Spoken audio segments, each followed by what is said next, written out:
महात्मा ज्योतिबा राव फूले द्वारा लिखित प्रसिद्ध पुस्तक गुलामगिरी का 15वां अध्याय करने वाले हैं, जो थोड़ा बड़ा होने की वजह से उसको हम 2 पार्ट में करके पढ़ेंगे, जिसका शीर्षक है सरकारी शिक्षा विभाग, म्यूनिसिपालिटी, दक्षिणा प्राइज कमेटी, ब्राह्मण अखबार वालों की एकता तथा शूद्रों अछूतों के बच्चों को लिखना पढ़ना नहीं सीखना चाहिए, इसलिए ब्राह्मणों द्वारा रचाए गए षड्यंत्र आदि के संबंध में।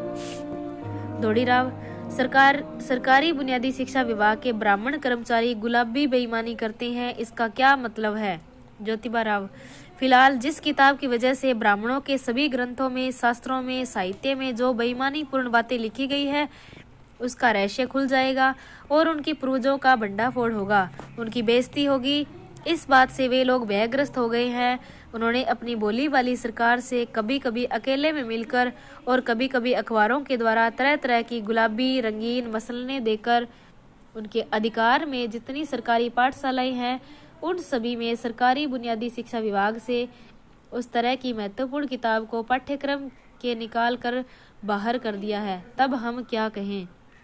पहले के जमाने में किन्हीं अज्ञानी अधिकारियों ने 4 धर्मभ्रष्ट पाखंडी पुरोहितों के आग्रह की खातिर उस तरह का उपदेश देने वाले उपदेशक को सूली पर चढ़ा दिया था। इसलिए ब्राह्मण पंडा पुरोहितों की बलि धर्मशास्त्रों की पोल खोलने वाली किताब को स्कूलों के पाठ्यक्रम से बहिष्कृत करा दिया। तब हमें भी क्यों आश्चर्य लगना चाहिए? धोड़ीराव, तात, लेकिन इसमें सरकार का क्या दोष है, इसके बारे में जरा समझाएं। ज्योतिबा राव, इस बात को हम कैसे माने कि इसमें सरकार का कुछ भी दोष नहीं है?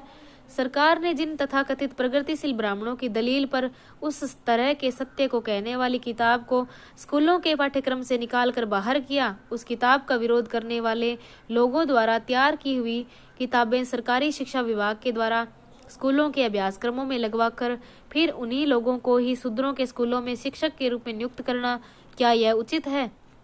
क्योंकि इसके बारे में सोच विचार करने के बाद यह सिद्ध होता है कि कल तक उस किताब को जिन प्रतिवादियों ने सरकारी शिक्षा विभाग से बहिष्कृत करवाई, उन्हीं लोगों को ही सभी सरकारी स्कूलों में शिक्षक के रूप में नियुक्त करके उनको उस पवित्र किताब के विरुद्ध शूद्रों के मुंह से उपदेश देने का अवसर क्यों दे रही है?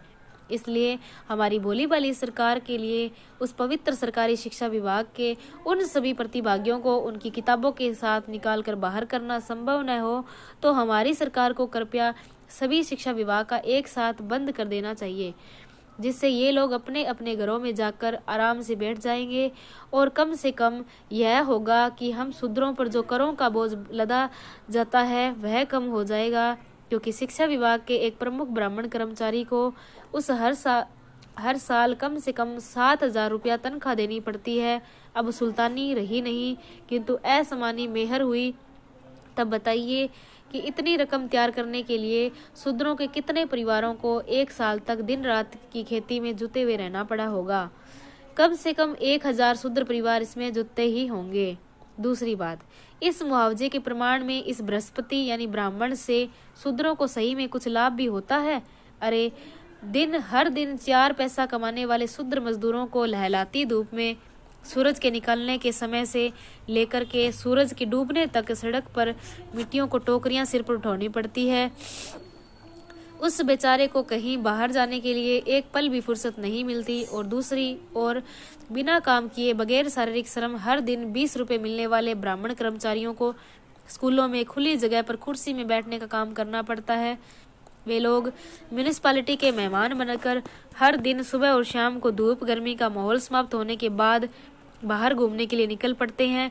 उनके बाहर घूमने के लिए निकलने का उद्देश्य उन्हें अपने सभी परिचितों से मेल मिलाप के लिए जाना होता है। इसलिए वे लोग सज धज के बड़े नखरे में घोड़े की गाड़ी में सवार होकर शहरों के रास्तों पर लोगों की दहलीज खलियान देखते हुए अपनी अकड़ दिखाते रहते हैं, लेकिन उनको यह सब अकड़ दिखाने के लिए फुर्सत कहाँ मिल जाती है? अरे, उन्होंने शहर के लोगों को अभी तक यह नहीं बताया कि शिक्षा से क्या क्या लाभ होते हैं। लेकिन घूमने में बड़ा मजा आता है, बड़ा गौरव लगता है, लेकिन फिर भी मिशनरियों का हर माह 10 रुपए माहर वाला पाने वाला उपदेशक इन ब्राह्मण पंडा पुरोहितों की 1000 गुना अच्छा है। ये लोग उस मिशनरी उपदेशक की पांव की धूल की बराबरी करने योग्य भी नहीं है, क्योंकि जिस शहर में वह कि मिशनरी उपदेशक रहता है उस शहर के सभी छोटे बड़ों को यह मालूम रहता है कि वह एक धर्मोपदेशक है, किंतु यह ब्राह्मण शिक्षक जिस मकान में रहता है उस मकान के नीचे मकान में रहने वाले किराएदार को भी मालूम नहीं रहता है कि कौन 30 मार का है। अरे ब्राह्मण शिक्षक अपने ऊपर वाली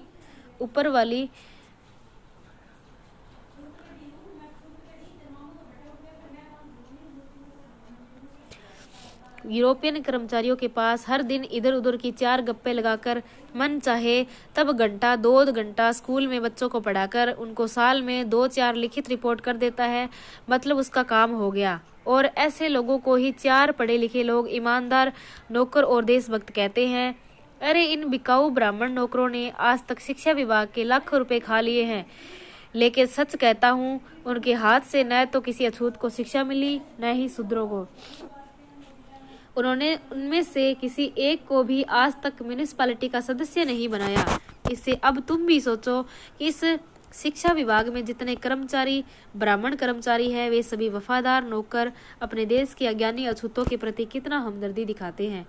इतना ही नहीं, ये देशभक्त म्यूनिसिपैलिटी में मुख्य अधिकारी होने पर भी पिछले साल के पानी के अकाल में अछूतों को पीने के लिए सरकारी बावली का पानी भरने में कोई मदद नहीं की।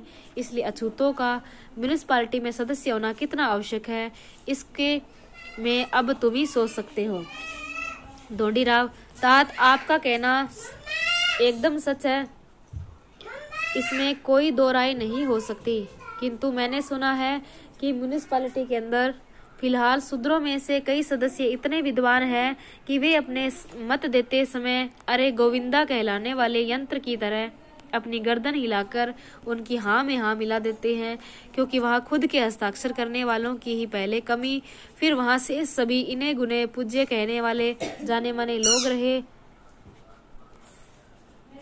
फिर शूद्रों सदस्य की कमेटी में कुर्सी पर बैठाकर अपनी गर्दन हिलाकर हस्ताक्षर करने योग्य कुछ लोग क्या अछूतों में मिल जाएंगे।